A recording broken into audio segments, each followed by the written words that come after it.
Louie T. Welcome to this Louie T Network exclusive mini-series covering the Commander's Log episodes, reacting to them. We've gone through the first 3 episodes. This is the 4th episode. I'm going to react to it. We will get a 5th episode at some point. I'm hoping this week, honestly, on Thursday. All of the releases have been on Thursdays. So we'll see if that comes about this week or maybe next week. But episode 4 was all about Emmanuel Forbes and his journey to the NFL, and Washington making that selection and putting all of, their eggs in the Emmanuel Forbes basket in the first round. Ron Rivera talking about how, strongly he felt about Emmanuel Forbes. They went back to their combine interview with him, and I thought that was really impressive. We heard from the scouts. They talked about how impressive he was. One of the scouts said, look, that was the most impressive interview that I've heard all year at the combine. He stood out among all of the guys that we sat down with.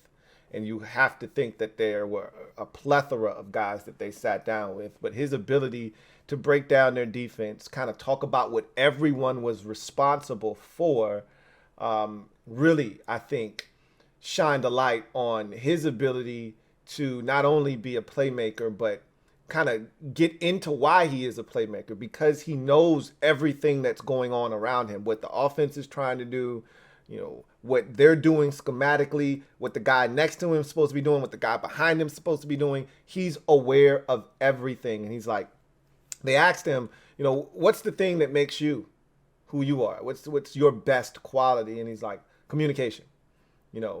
Me being able to communicate to everyone on the field what their job and their responsibility is. So if somebody doesn't know what to do, I can tell them what they're supposed to be doing.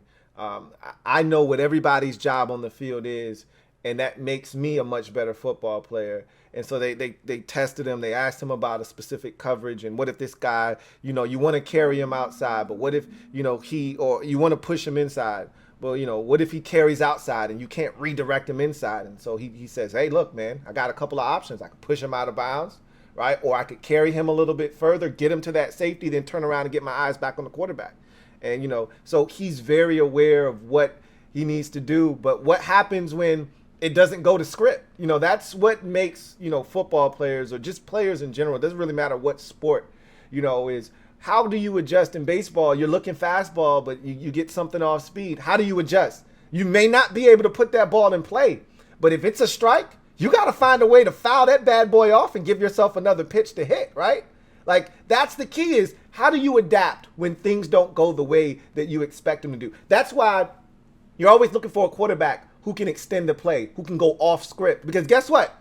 In practice, when they scheme it up, when you know exactly what coverage the defense is in, and you're going against the scout team, and you're looking at the other team's defense and what you expect them to give you, when they give you this look, this is the play you're going to run. What happens where you think you're getting that look, they give you something else? What are you going to do in the game? Now shit's broken down. You didn't get cover 3. You thought you were going to get some version of cover 3. You didn't. That look isn't there. Now what are you going to do, right?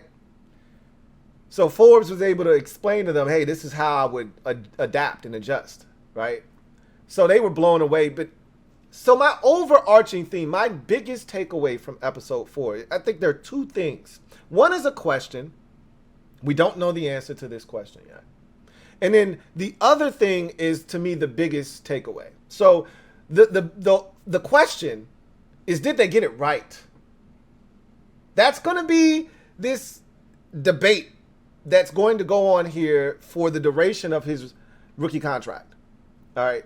Because a lot of us will be keeping a watchful eye on what Gonzalez is doing with the New England Patriots. Now, I already told you, I think he's going to turn out to be a fantastic pro, because he landed in an organization that takes, look, the Patriots don't do a great job of drafting, and they don't do a great job of cultivating talent.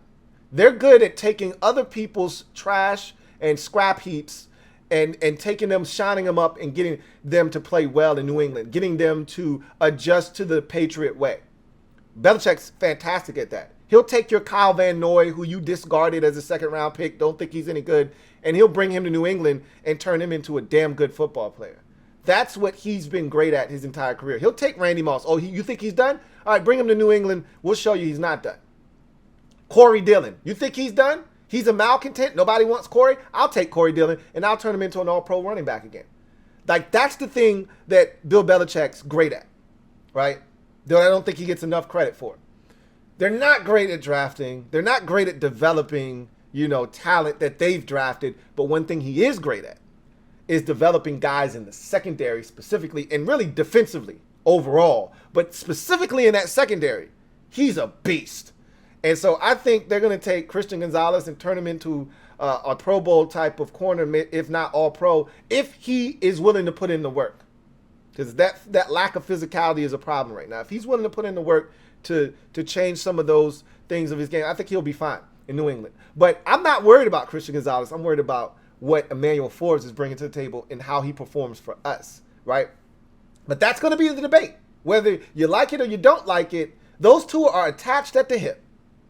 And we're going to be watching to see what Gonzalez is doing. We're focused on Emmanuel Forbes, but out of the corner of our eye and that peripheral, you're checking on Gonzalez to see what he's doing with the Patriots, because we had an opportunity. And they showed their board, and they had Forbes on top of Gonzalez. And they did that because my biggest takeaway from episode 4 is that no matter how we felt as fans, in that building, there was a consensus.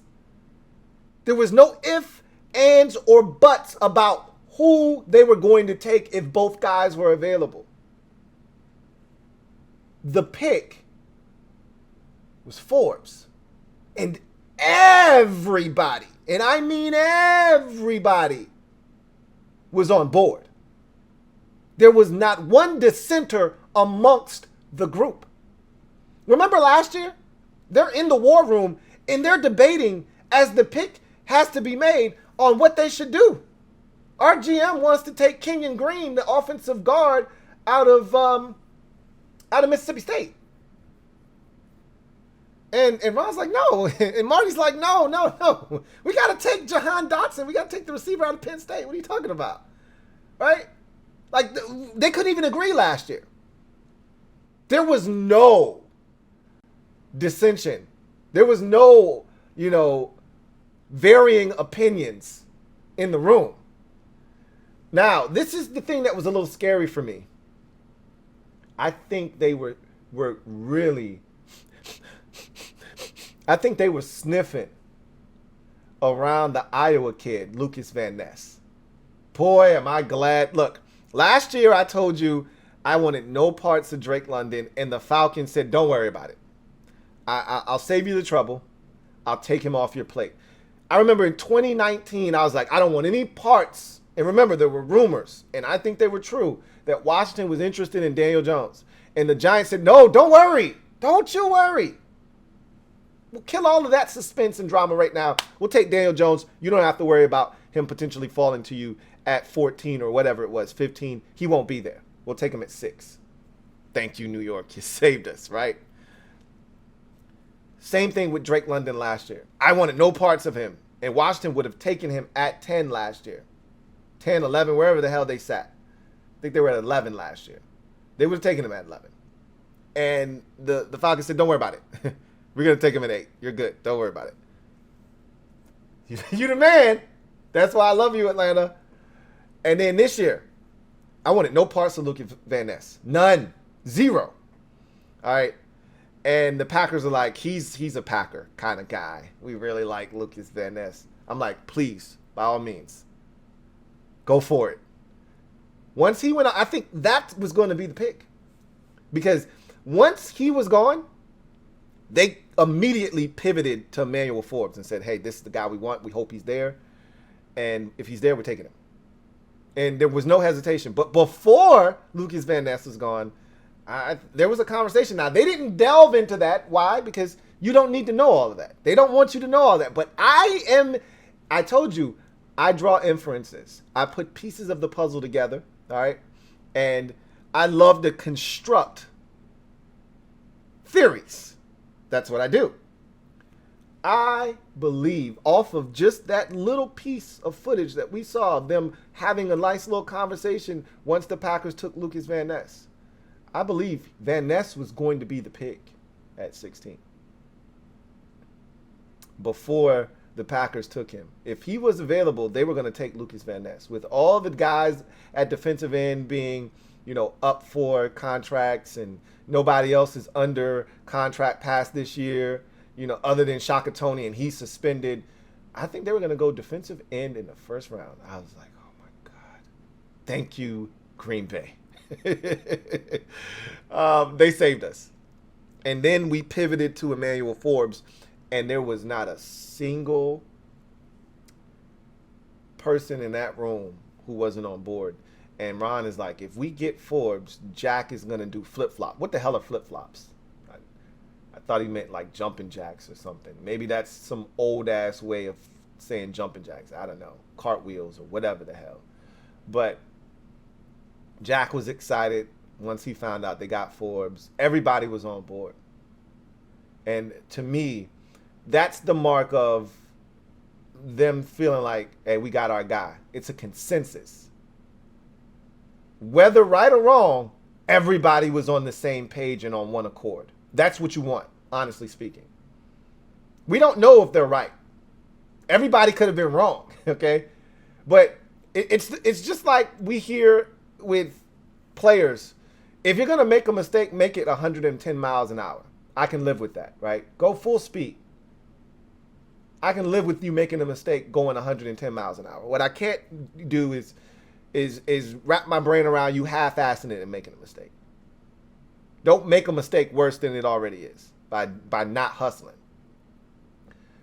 I can't be mad at them if this pick doesn't work out, other than you didn't get the right guy. Gonzalez was there, you didn't take him, but at least everybody was on one accord and everybody was in on the mistake. I'm fine with that. There wasn't one guy from the corner of the room screaming, we should have took Gonzalez, and you didn't listen to him. Everybody was like, nah, this guy here, he's the one. And when you listen to him and you look at his journey and they show where he came from, they talk to his sister, and she's like, me and Emmanuel are, the last two of 10, and we got this bond, and, all these players made it from our little small, town, but none of them went in the first round like my brother did, right? And, there's just this sense of pride. And Emmanuel Forbes, like, you couldn't come away from that episode not impressed and saying, yo, I think we got it right. Like, I can tell you, I'm still not sure. I love the football player that we got. Love him to death.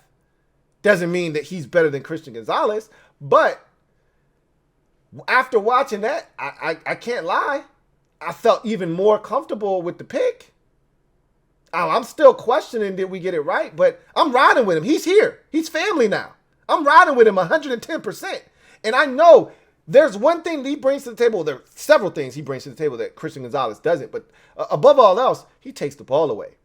And this is something that he got lucky with at Mississippi State, for a season or two. This is what he's done in high school and in college and consistently. And he actually, and part of the reason he's so adept at taking it away, he was a receiver in high school and a corner, right? And so he's got that receiver background, which is, you see it with Trayvon Diggs, right? Former receiver. He didn't make the switch to corner until he got to Alabama and like maybe into his second year at Alabama. So he was extremely raw when he got drafted in the second round by Dallas, right? And he's still raw, but he's figuring shit out. But the one thing you couldn't teach him, which most defensive backs, if they could catch, they'd be receivers. Trayvon Diggs can catch, which is why he had like 10 interceptions in one season, right? Because he doesn't drop shit, really. Because he's an ex-receiver. He's got that background. Same with Emmanuel Forbes. That's why he doesn't drop shit. That's why he's got pick sixes. That's why when he catches the ball, he turns into a returner, and he's able to not just pick it off, but he's trying to get to the end zone because he's got that offensive background. So he knows what it's like to avoid defenders and try to find pay dirt.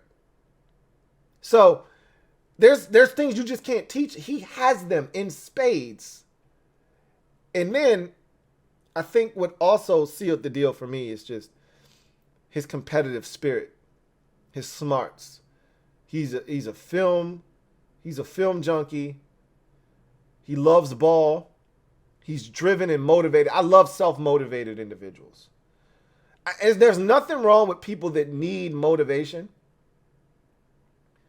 But to me, the people that are the most competitive don't need any outside motivation. They can come up with motivation for themselves. And his motivation is, I don't want to lose. I hate losing. I hate losing more than I like winning. That's how I am. I'm wired the exact same way. You remember the losses much more than you do the victories. I love winning. Trust me. Love winning. But I hate losing more. Okay? And thus, I'm going to strive to be the best that I can be because I don't want to take the L. And that's how he's wired. Like, all he would talk about, during, the process, coming into the building, talking to different people, is I'm ready to get to work and help us win some ball games. That's the first thing coming out of his mouth. Not, I'm happy to be here. This is surreal. No, I'm happy to be here. I'm ready to win some ball games.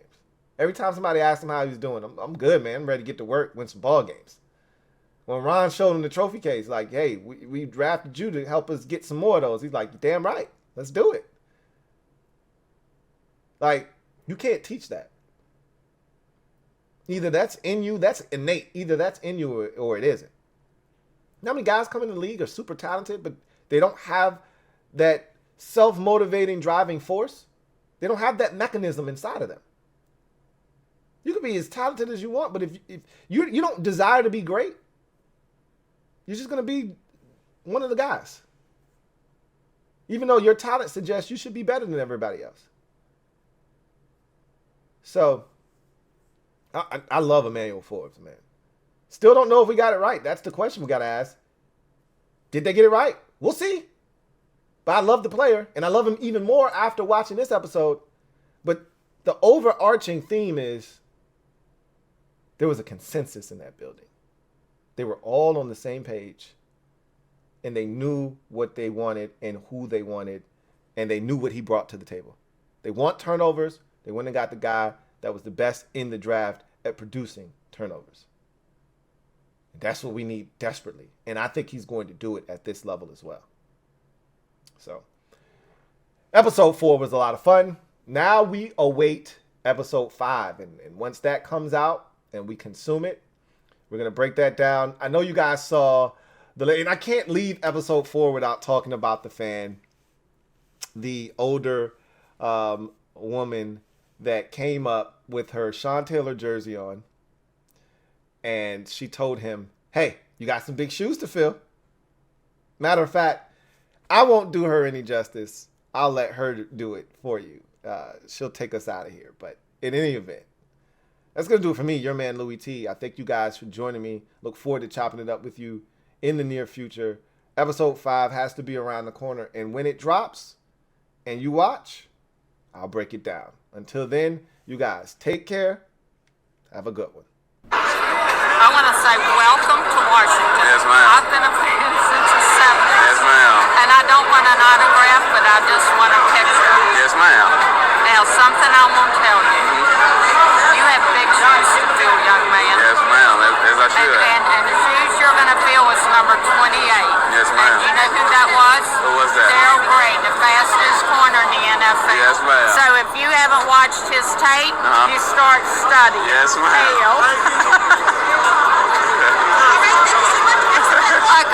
Can I hug you? Yes, sir, you can.